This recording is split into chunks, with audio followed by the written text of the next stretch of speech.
Page 70. Chapter 7. Evans tries an O-level.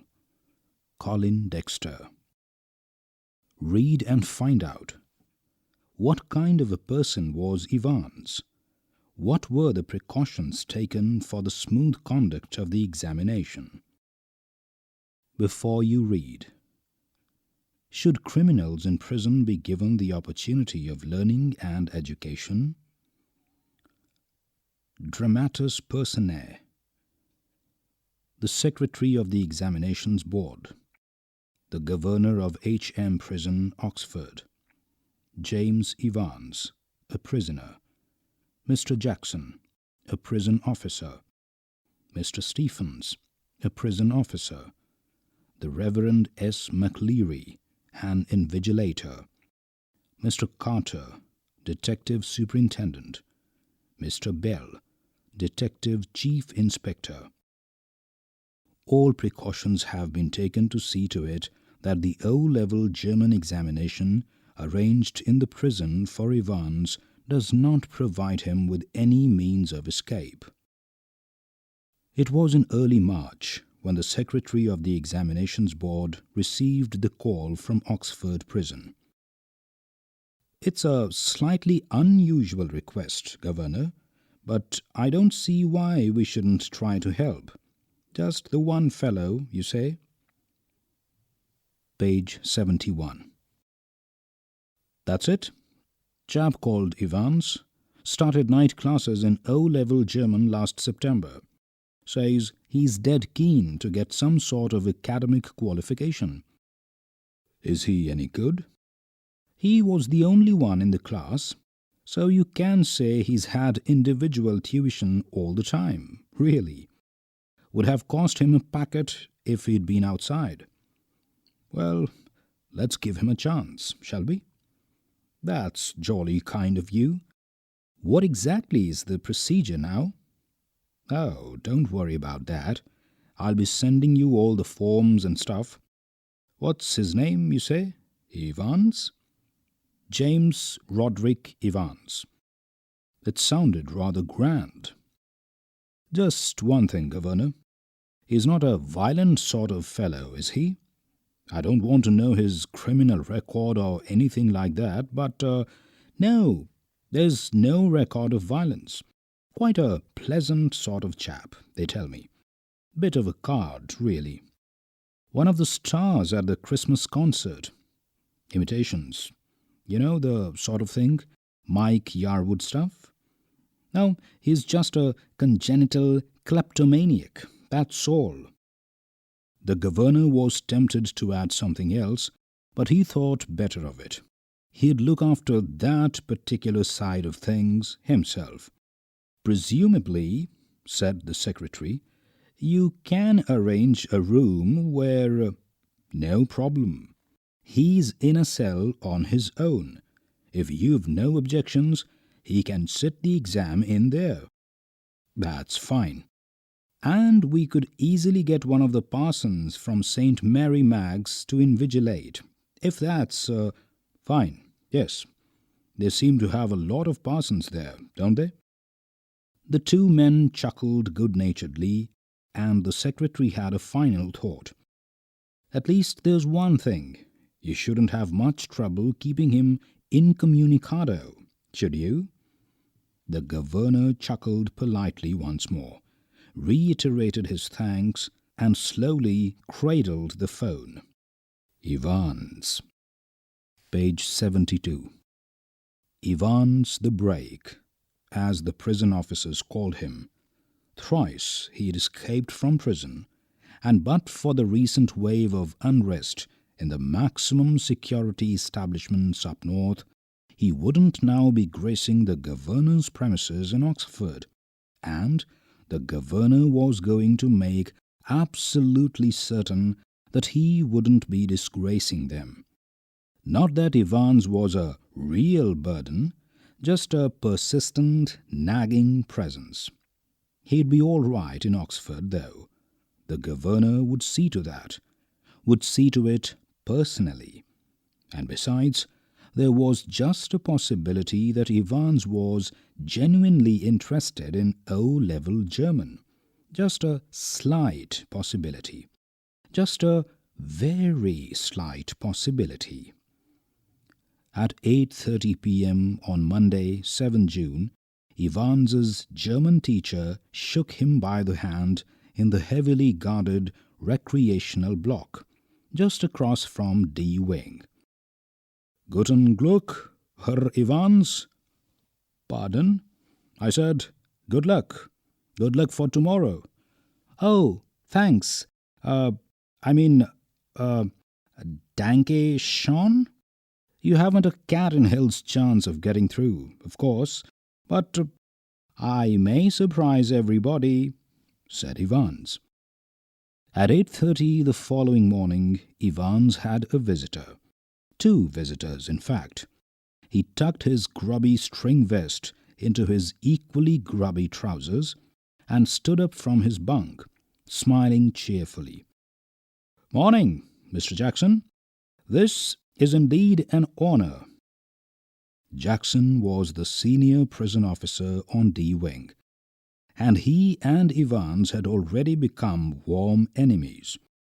At Jackson's side stood Officer Stephens, a burly, surly-looking man, only recently recruited to the profession. Jackson nodded curtly. "And how's our little Einstein this morning, then?" "Wasn't a mathematician, Mr. Jackson." "I think he was a Jew, Mr. Jackson." Evans's face was unshaven, and he wore a filthy-looking red and white bobble hat upon his head. "Give me a chance, Mr. Jackson. I was just going to shave when you bust in." Page 73. "Which reminds me," Jackson turned his eyes on Stephens, "make sure you take his razor out of the cell when he's finished scraping that ugly mug of his. Clear? One of these days he'll do us all a favor and cut his bloody throat." For a few seconds, Evans looked thoughtfully at the man standing ramrodded straight in front of him. A string of Second World War medals proudly paraded over his left breast pocket. "Mr. Jackson, was it you who took my nail scissors away?" Evans had always worried about his hands. "And your nail file, too." "Look." For a moment, Evans's eyes smouldered dangerously. But Jackson was ready for him. "Orders of the governor, Evans." He leaned forward and leered, his voice dropping to a harsh, contemptuous whisper. "You want to complain?" Evans shrugged his shoulders lightly. The crisis was over. "You've got half an hour to smarten yourself up, Evans, and take that bloody hat off." "Me at, huh?" Evans put his right hand lovingly on top of the filthy woolen and smiled sadly. "Do you know, Mr. Jackson, it's the only thing that's ever brought me any sort of luck in life. Kind of lucky charm, if you know what I mean. And today I thought, well, with me exam and all that." Buried somewhere in Jackson was a tiny core of compassion, and Evans knew it. Page 74. "Just this once, then, Shirley Temple?" If there was one thing that Jackson genuinely loathed about Evans, it was his long, wavy hair. "And get shaving?" At 8:45 the same morning, the Reverend Stuart McLeary left his bachelor flat in Broad Street and stepped out briskly towards Carfax. The weatherman reported temperatures considerably below the normal for early June, and a long black overcoat and a shallow-crowned clerical hat provided welcome protection from the steady drizzle which had set in half an hour earlier and which now spattered the thick lenses of his spectacles. In his right hand he was carrying a small brown suitcase, which contained all that he would need for his morning duties, including a sealed question paper envelope, a yellow invigilation form, a special authentication card from the examinations board, a paper knife, a Bible. He was to speak to the Women's Guild that afternoon on the Book of Ruth, and a current copy of the Church Times. The 2-hour examination was scheduled to start at 9:15 a.m. Evans was lathering his face vigorously when Stephens brought in 2 small square tables and set them opposite each other in the narrow space between the bunk on the one side and on the other a distempered stone wall. Next, Stephens brought in 2 hard chairs, the slightly less battered of which he placed in front of the table, which stood nearer the cell door. Jackson put in a brief final appearance. "Behave yourself, laddie." Evans turned and nodded. "And these," Jackson pointed to the pin-ups, "off." Evans turned and nodded again. "I was going to take them down anyway. A minister, isn't he? The chap coming to sit in, I mean." "And how did you know that?" asked Jackson quietly. "Well, I had to sign some forms, didn't I? And I couldn't help." Evans drew the razor carefully down his left cheek and left a neat swath in the white lather. "Can I ask you something, Mr. Jackson?" Page 75. "Why did they have to bug me in this cell?" He nodded his head vaguely to a point above the door. "Not a very neat job," conceded Jackson. They don't honestly think I'm going to try to—" "They're taking no chances, Evans. Nobody in his senses would take any chance with you." "Who's going to listen in?" "I'll tell you who's going to listen in, laddie. It's the governor himself. See? He don't trust you a bloody inch. And nor do I. I'll be watching you like a hawk, Evans. So keep your nose clean. Clear?" He walked towards the door. Evans nodded. He had already thought of that, and number 2 handkerchief was lying ready on the bunk, a neatly folded square of off-white linen. "Just one more thing, Einstein." "Yeah? What's that?" "Good luck, old son." In the little lodge just inside the prison's main gates, the Reverend S. McLeary signed his name neatly in the visitor's book, and thence walked side by side with a silent prison officer across the exercise yard to D Wing, where he was greeted by Jackson. The wing's heavy outer door was unlocked and locked behind them. The heavy inner door the same, and McLeary was handed into Stephens' keeping. "Get the razor?" murmured Jackson. Stephens nodded. "Well, keep your eyes skinned. Clear?" Stephens nodded again, and McLeary, his feet clanging up the iron stairs, followed his new guide, and finally stood before a cell door, where Stephens opened the peephole and looked through. "That's him, sir." Evans, facing the door, sat quietly at the farther of the 2 tables, his whole attention riveted to a textbook of elementary German grammar. Stephens took the key from its ring, and the cell lock sprang back with a thudded, metallic twang. Page 76. It was 9:10 a.m.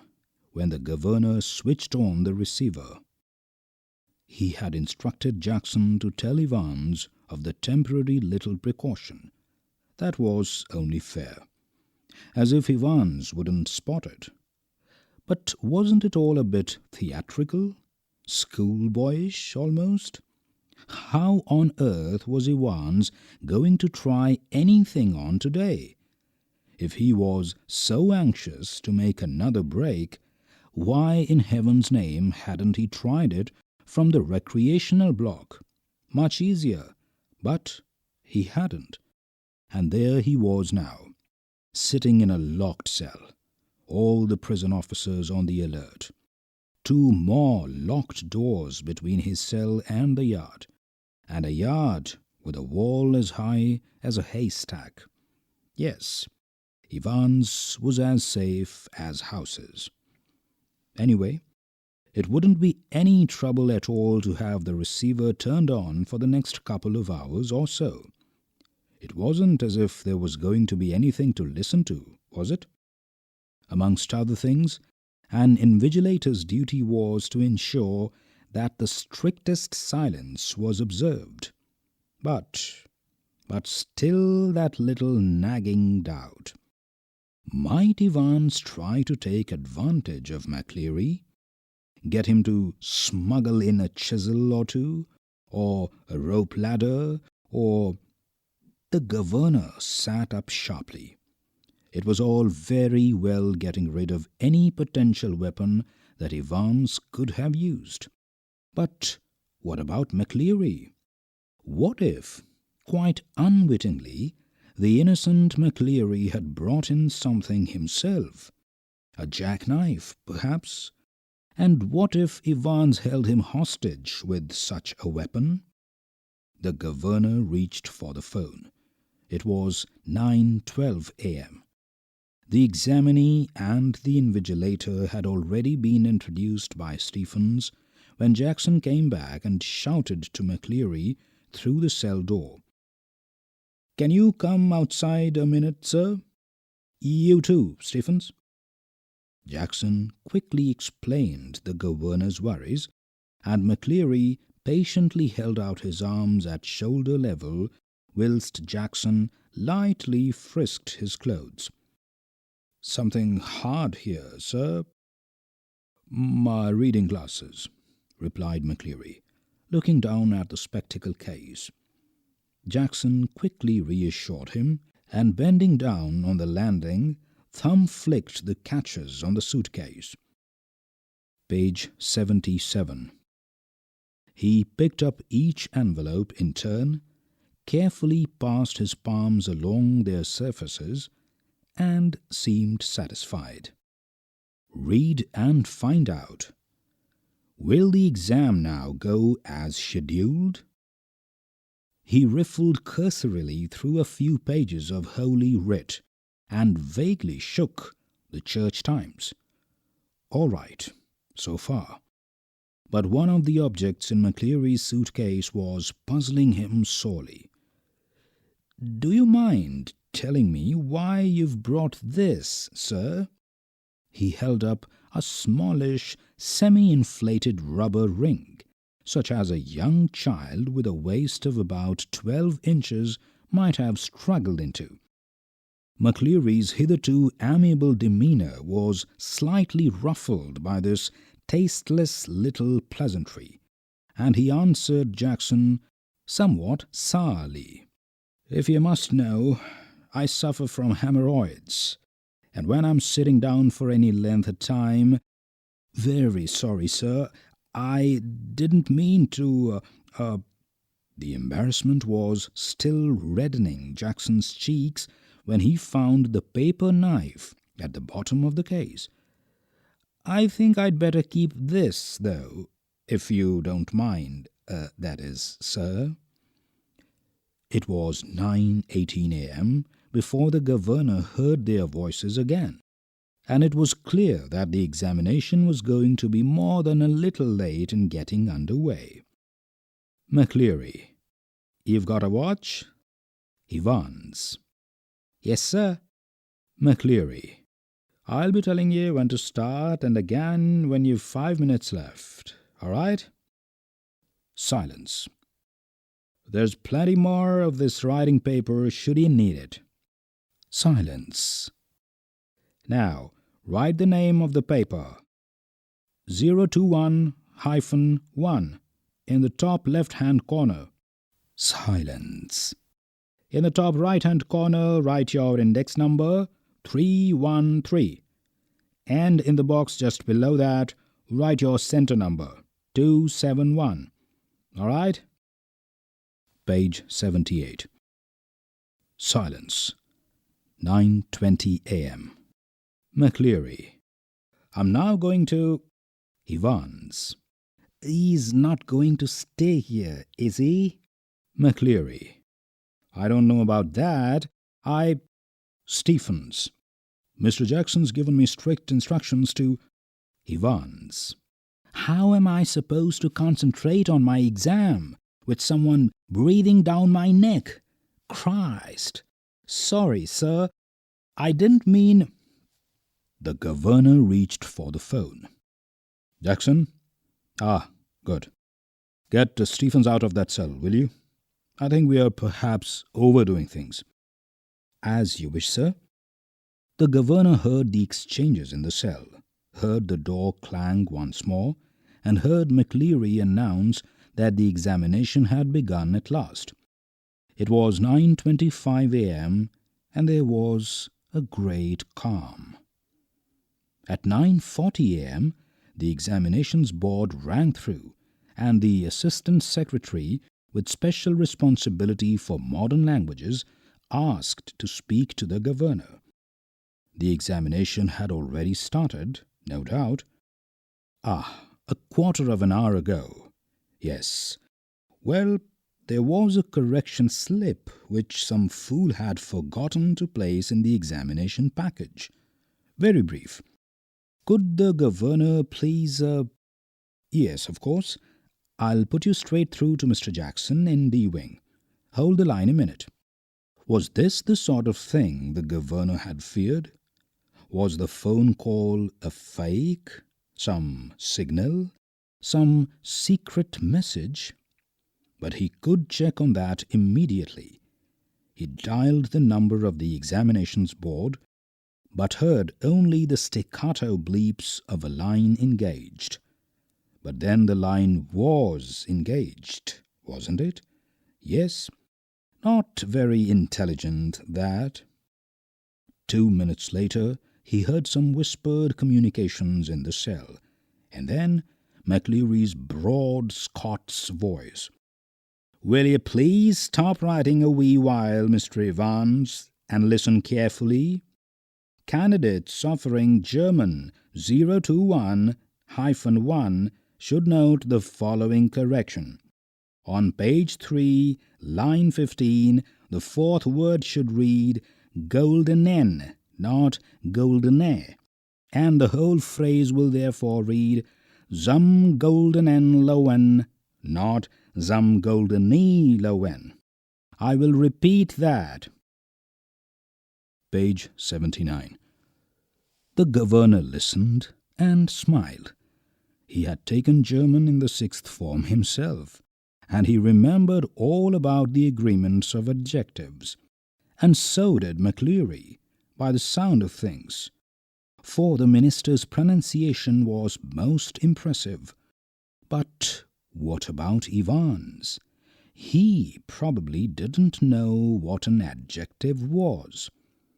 The phone rang again. The magistrates' court. They needed a prison van and a couple of prison officers. Remand case. And within 2 minutes, the governor was wondering whether that could be a hoax. He told himself not to be so silly.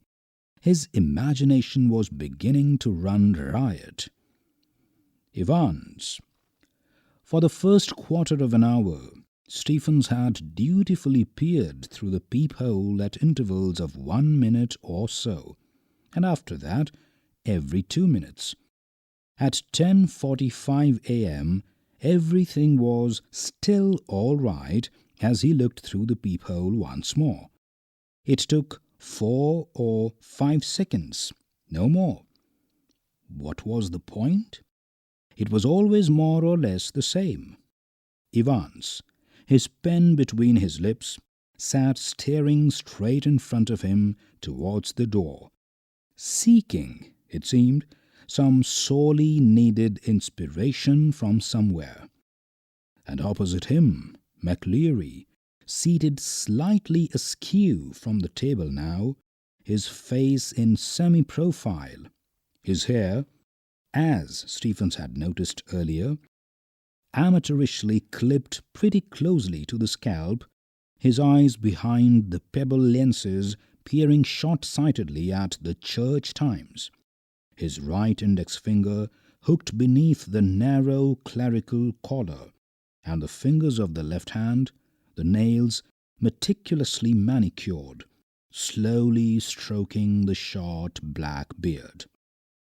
At 10:50 a.m., the receiver crackled to life, and the governor realized he had almost forgotten Evans for a few minutes. Evans. Please, sir. Please, sir. Would you mind if I put a blanket round me shoulders, sir? It's a bit parky in here, isn't it? Silence. Page 80. There's one on me bunk here, sir. McLeary. Be quick about it. Silence. At 10:51 a.m., Stephens was more than a little surprised to see a grey regulation blanket draped round Evans's shoulders, and he frowned slightly and looked at the examinee more closely. But Evans, the pen still between his teeth, was staring just as vacantly as before, blankly beneath a blanket. Should Stephens report the slight irregularity? Anything at all fishy, hadn't Jackson said? He looked through the peephole once again, and even as he did so, Evans pulled the dirty blanket more closely to himself. Was he planning a sudden Batman leap to suffocate McLeary in the blanket? Don't be daft. There was never any sun on this side of the prison, no heating either during the summer months, and it could get quite chilly in some of the cells. Stephens decided to revert to his earlier every-minute observation. At 11:20 a.m., the receiver once more crackled across the silence of the governor's office, and McLeary informed Evans that only 5 minutes remained. The examination was almost over now, but something still gnawed away quietly in the governor's mind. He reached for the phone once more. At 11:22 a.m., Jackson shouted along the corridor to Stephens. The governor wanted to speak with him. "Hurry, man!" Stephens picked up the phone apprehensively and listened to the rapidly spoken orders. Stephens himself was to accompany McLeary to the main prison gates. Understood? Stephens personally was to make absolutely sure that the door was locked on Evans after McLeary had left the cell. Understood? Understood. At 11:25 a.m., the governor heard the final exchanges. Page 81. McLeary. Stop writing, please. Silence. Put your sheets in order and see they're correctly numbered. Silence.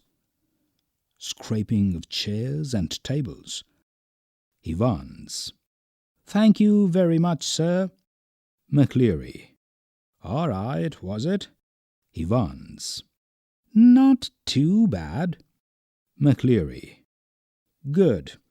Mr. Stephens? The governor heard the door clang for the last time. The examination was over. How did he get on, do you think? asked Stephens as he walked beside McCleary to the main gates. "Hotch, I kinda think he's distinguished himself, I'm afraid."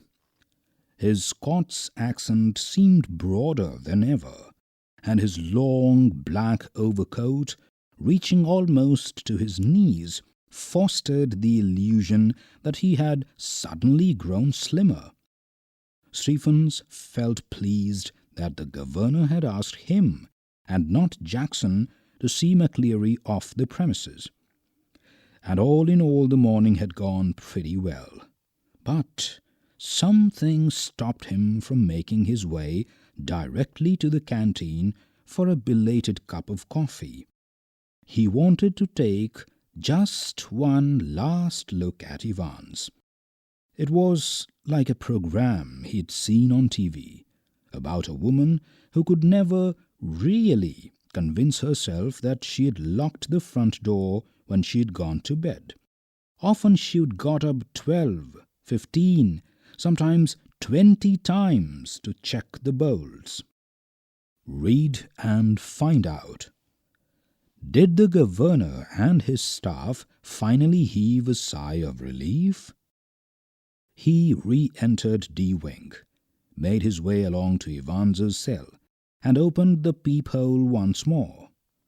Oh no! Christ! No! There, sprawled back in Evans's chair, was a man. For a semi-second, Stephens thought it must be Evans, a grey regulation blanket slipping from his shoulders. The front of his closely cropped, irregularly tufted hair awash with fierce red blood, which had dripped already through the small black beard, and was even now spreading horribly over the white clerical collar and down into the black clerical front. Page 82.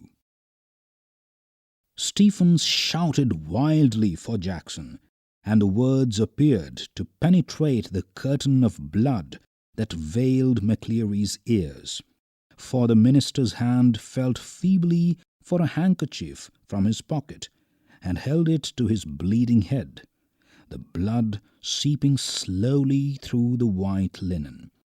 He gave a long, low moan and tried to speak, but his voice trailed away, and by the time Jackson had arrived and dispatched Stephens to ring the police and the ambulance, the handkerchief was a sticky, squelchy wodge of cloth. McCleary slowly raised himself, his face twisted tightly with pain. "Don't worry about the ambulance, man. I'm all right. Get the police. I know where. He closed his eyes, and another drip of blood splashed like a huge red raindrop on the wooden floor. His hand felt along the table, found the German question paper, and grasped it tightly in his blood-stained hand. "Get the governor. I know where Evans." Almost immediately sirens were sounding. Prison officers barked orders. Puzzled prisoners pushed their way along the corridors. Doors were banged and bolted, and phones were ringing everywhere. And within a minute, McCleary, with Jackson and Stephens supporting him on either side, his face now streaked and caked with drying blood, was greeted in the prison yard by the governor, perplexed and grim. "We must get you to hospital immediately. I just don't—" "You've called the police?" Yes. They're on their way, but I'm all right. Look here." Awkwardly, he opened the German question paper and thrust it before the governor's face. "It's there. Do you see what I mean?" The governor looked down and realized what McCleary was trying to tell him.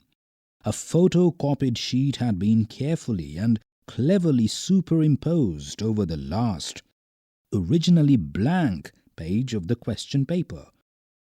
Page 83. "You see what they've done, Governor? You see?"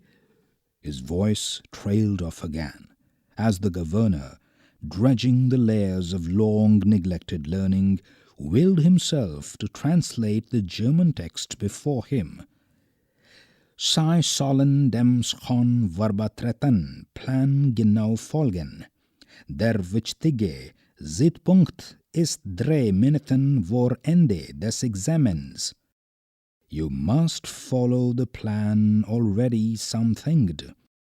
The vital point in time is 3 minutes before the end of the examination, but something. Don't hit him too hard. Remember, he's a minister. And don't overdo the Scots accent when... A fast-approaching siren wailed to its crescendo. The great doors of the prison yard were pushed back, and a white police car squealed to a jerky halt beside them. Detective Superintendent Carter swung himself out of the passenger seat and saluted the governor. "What the hell's happening, sir?" And, turning to McCleary, "Christ, who's hit him?" But McCleary cut across whatever explanation the governor might have given. "Hellsfield Way, officer. I know where Evans—" He was breathing heavily and leaned for support against the side of the car, where the imprint of his hand was left in tarnished crimson. In bewilderment, Carter looked to the governor for guidance. "What?" "Take him with you, if you think he'll be all right. He's the only one who seems to know what's happening." Carter opened the back door and helped McCleary inside, and within a few seconds the car leaped away in a spurt of gravel. "Hellsfield Way," McCleary had said. And there it was, staring up at the governor from the last few lines of the German text. From Hellsfield Way Drive to the Headington roundabout, where, yes, of course, the examinations board was in Hellsfield Way, and someone from the board must have been involved in the escape plan from the very beginning. The question paper itself, the correction slip. The governor turned to Jackson and Stephens. "I don't need to tell you what's happened, do I?" His voice sounded almost calm in its scathing contempt.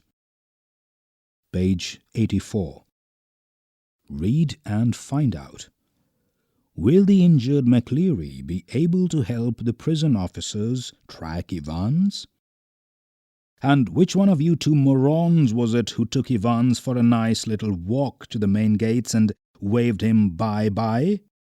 "It was me, sir," stammered Stephens. Just like you told me, sir. I could have sworn—" "What? Just like I told you, you say? What the hell?" "When you rang, sir, and told me to—" "When was that?" The governor's voice was a whiplash now. You know, sir, about 20 past 11, just before—" "You blithering idiot, man! It wasn't me who rang you. Don't you realize?" But what was the use? He had used the telephone at that time, but only to try, unsuccessfully once more, to get through to the examinations board. He shook his head in growing despair and turned on the senior police officer. "As for you, Jackson, how long have you been pretending you've got a brain, huh? Well, I'll tell you something, Jackson. Your skull's empty. Absolutely empty." It was Jackson who had spent 2 hours in Evans's cell the previous evening, and it was Jackson who had confidently reported that there was nothing hidden away there, nothing at all. And yet Evans had somehow managed to conceal not only a false beard, a pair of spectacles, a dog collar, and all the rest of his clerical paraphernalia, but also some sort of weapon with which he had given McLeary such a terrible blow across the head. Ah! A prison van backed alongside, but the governor made no immediate move. He looked down again at the last line of the German. To the Headington roundabout, where you go straight over and make your way to New Graben. New Graben? Where on earth? New something. New grave? Never heard of it. There was a war grave somewhere near Reading, but no. It was probably a code word or... And then it hit him. Newbury. God, yes, Newbury was a pretty big sort of place. But, page 85. He rapped out his orders to the driver. St. Aldate's police station, and step on it. Take Jackson and Stephens here, and when you get there ask for Bell, Chief Inspector Bell, got that? He leaped the stairs to his office 3 at a time, got Bell on the phone immediately and put the facts before him. We'll get him, sir, said Bell. We'll get him, with a bit of luck. The governor sat back and lit a cigarette. Ye gods, what a beautifully laid plan it had all been. What a clever fellow Evans was. Careless, leaving that question paper behind. But then they all made their mistakes somewhere along the line. Well, almost all of them. And that's why very, very shortly Mr. Clever Evans would be back inside doing his once more. The phone on his desk erupted in a strident burst, and Superintendent Carter informed him that McLeary had spotted Evans driving off along Elsfield Way. They'd got the number of the car all right and had given chase immediately, but had lost him at the Headington roundabout. He must have doubled back into the city. No, said the governor quietly. No, he's on his way to Newbury. He explained his reasons for believing so, and left it at that. It was a police job now, not his. He was just another good-for-a-giggle, gullible governor. That was all. By the way, Carter, I hope you managed to get McLeary to the hospital, all right? Yes, he's in the Radcliffe now. Really groggy he was when we got to the examinations offices, and they rang for the ambulance from there. The governor rang the Radcliffe a few minutes later and asked for the accident department. McLeary, you say? Yes, he's a parson. Read and find out. Will the clues left behind on the question paper put Evans back in the prison again? Page 86. I don't think there's anyone. Yes, there is. You'll find one of your ambulances picked him up from Elsfield Way about... Oh, that! Yes, we sent an ambulance all right, but when we got there, the fellow had gone. No one seemed to know where he was. Just vanished. Not a sign. But the governor was no longer listening, and the truth seemed to hit him with an almost physical impact somewhere in the back of his neck. A quarter of an hour later they found the Reverend S. McLeary, securely bound and gagged in his study in Broad Street. He'd been there, he said, since 8:15 a.m., when 2 men had called, and inquiries in Newbury throughout the afternoon produced nothing at all. And by tea-time, everyone in the prison knew what had happened. It had not been Evans impersonating McLeary who had walked out. It had been Evans impersonating McLeary who had stayed in. The fish and chips were delicious, and after a gentle stroll round the centre of Chipping Norton, Evans decided to return to the hotel and have an early night. A smart new hat concealed the wreckage of his closely cropped hair, and he kept it on as he walked up to the reception desk of the Golden Lion. It would take a good while for his hair to regain its former glories. But what the hell did that matter? He was out again, wasn't he? A bit of bad luck that when Jackson had pinched his scissors, for it had meant a long and tricky operation with his only razor blade the previous night. But he'd had his good luck too. Just think, if Jackson had made him take his bobble hat off. Phew, that really had been a close call. Still, old Jackson wasn't such a bad fellow. Read and find out. Where did Evans go? One of the worst things, funny really, had been the beard. He'd always been allergic to sticking plaster, and even now his chin was irritatingly sore and red. Page 87. The receptionist wasn't the same girl who had booked him in, but the change was definitely for the better. As he collected his key, he gave her his best smile, told her he wouldn't be bothering with breakfast, ordered the Daily Express, and asked for an early morning call at 6:45 a.m. Tomorrow was going to be another busy day. He whistled softly to himself as he walked up the broad stairs. He'd sort of liked the idea of being dressed up as a minister dog collar and everything. Yes, it had been a jolly good idea for McLeary to wear 2 black fronts, 2 collars. But that top collar? It had kept on slipping off the back stud. And there'd been that one panicky moment when McLeary had only just got his hand up to his neck in time to stop the collars springing apart before Stephen's. They'd got that little problem worked out all right, though. A pen stuck in the mouth whenever the evil eye had appeared at the peephole. Easy. But all that fiddling about under the blanket with the black front and the stud at the back of the collar, that had been far more difficult than they'd ever bargained for. Everything else had gone beautifully smoothly, though. In the car, he had found everything they'd promised him. Soap and water, clothes, the map. Yes, the map, of course.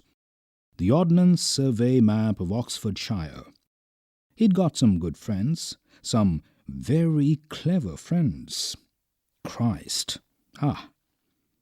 He unlocked his bedroom door and closed it quietly behind him, and then stood frozen to the spot, like a man who has just caught a glimpse of the Gorgon. Sitting on the narrow bed was the very last man in the world that Evans had expected or wanted to see. "It's not worth trying anything," said the governor quietly, as Evans' eyes darted desperately around the room. "I've got men all round the place." Well, there were only 2, really, but Evans needn't know that. He let the words sink in. "Women too. Didn't you think the blonde girl in reception was rather sweet?" Evans was visibly shaken. He sat down slowly in the only chair the small room could offer, and held his head between his hands. For several minutes there was utter silence. Page 88. Finally he spoke. "It was that bloody correction slip. I suppose—" "Well?" The governor failed to mask the deep satisfaction in his voice.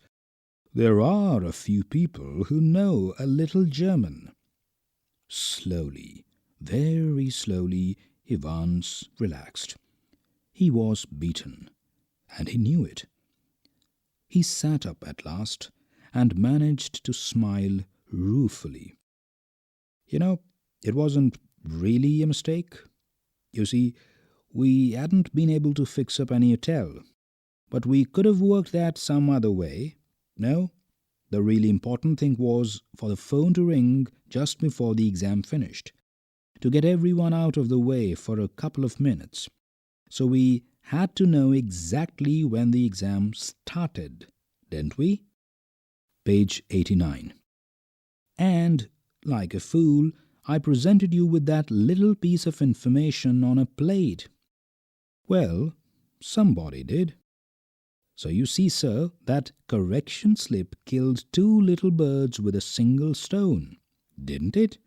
The name of the hotel for me, and the exact time the exam started the governor nodded. It's a pretty common word.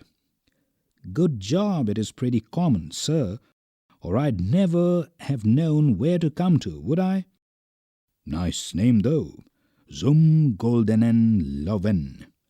How did you know which golden lion it was? There's hundreds of them.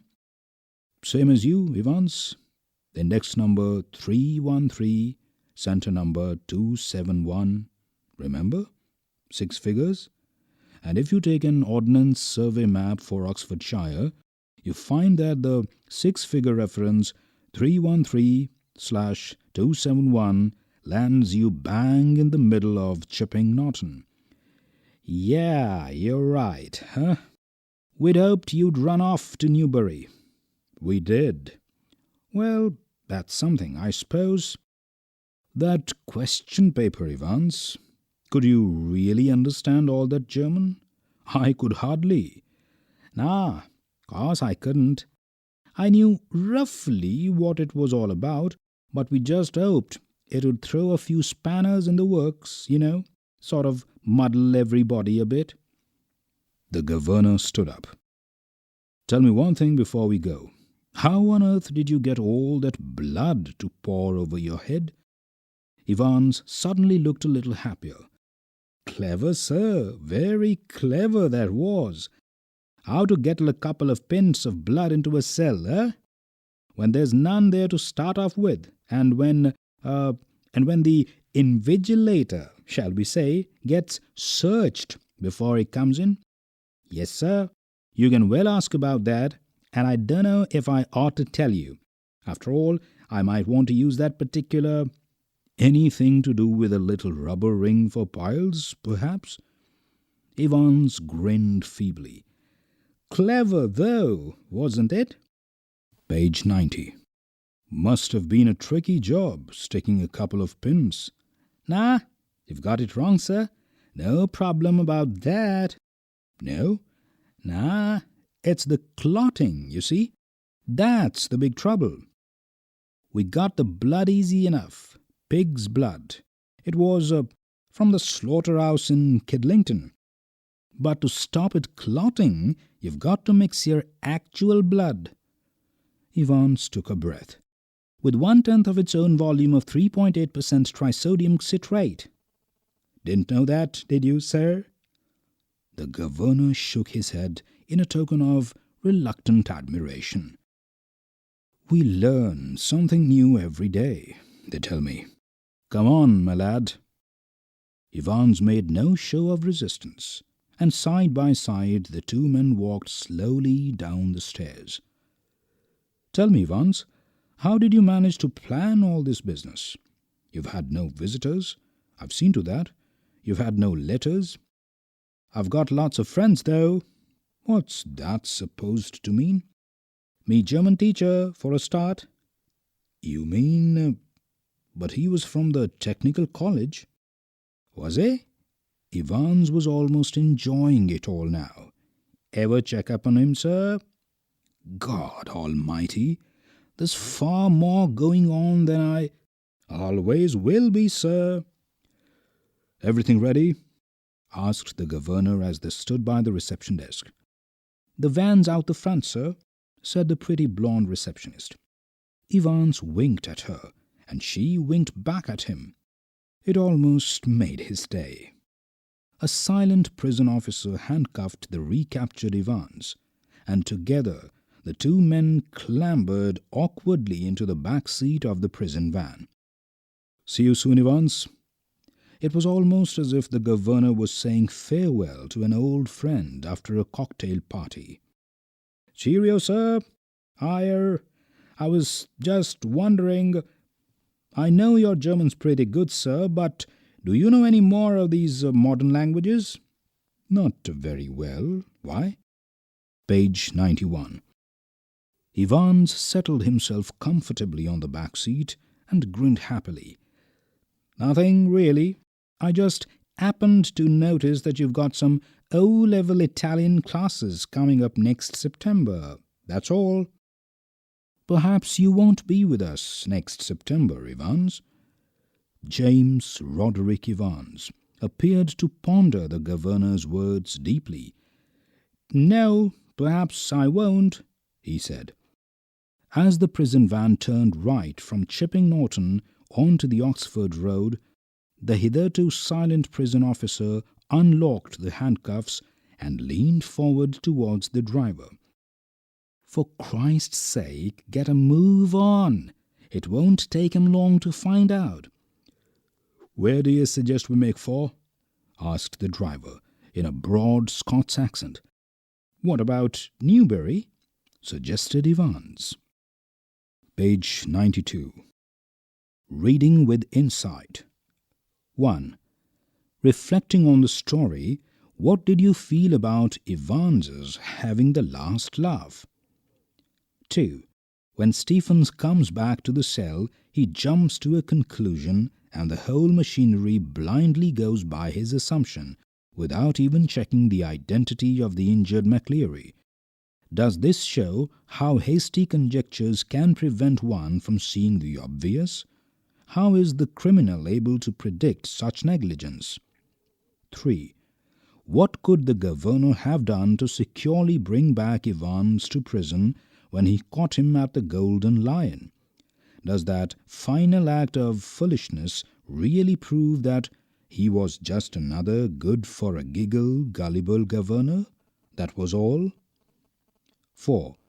While we condemn the crime, we are sympathetic to the criminal. Is this the reason why prison staff often develop a soft corner for those in custody? 5. Do you agree that between crime and punishment, it is mainly a battle of wits?